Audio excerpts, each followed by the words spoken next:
Genesis 35.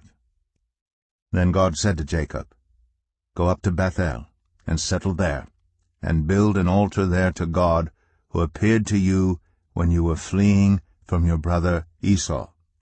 So Jacob said to his household and to all who are with him, "Get rid of the foreign gods you have with you, and purify yourselves, and change your clothes.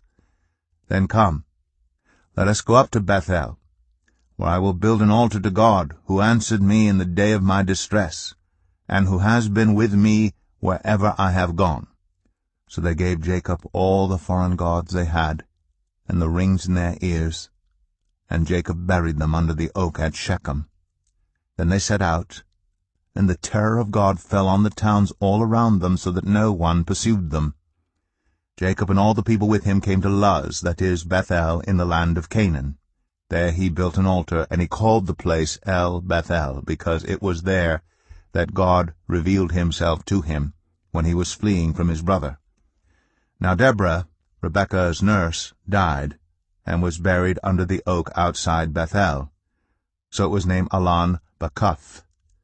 After Jacob returned from Padan Aram, God appeared to him again and blessed him. God said to him, "Your name is Jacob, but you will no longer be called Jacob. Your name will be Israel." So he named him Israel. And God said to him, "I am God Almighty. Be fruitful and increase in number. A nation and a community of nations will come from you, and kings will be among your descendants. The land I gave to Abraham and Isaac I also give to you, and I will give this land to your descendants after you." Then God went up from him at the place where he had talked with him. Jacob set up a stone pillar at the place where God had talked with him, and he poured out a drink offering on it. He also poured oil on it. Jacob called the place where God had talked with him Bethel. Then they moved on from Bethel. While they were still some distance from Ephrath, Rachel began to give birth, and had great difficulty.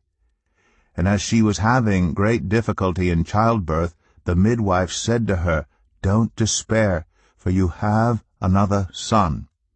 As she breathed her last, for she was dying, she named her son Ben-Oni, but his father named him Benjamin. So Rachel died, and was buried on the way to Ephrath, that is, Bethlehem. Over her tomb Jacob set up a pillar, and to this day that pillar marks Rachel's tomb. Israel moved on again, and pitched his tent beyond Migdal-Eder.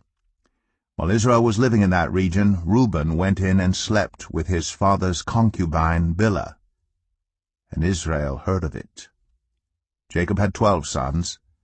The sons of Leah, Reuben, the firstborn of Jacob, Simeon, Levi, Judah, Issachar, and Zebulun. The sons of Rachel, Joseph, and Benjamin. The sons of Rachel's servant Bilhah, Dan and Naphtali.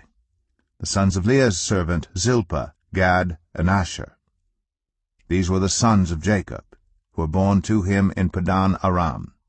Jacob came home to his father Isaac in Mamre, near Kiriath Arba, that is Hebron, where Abraham and Isaac had stayed.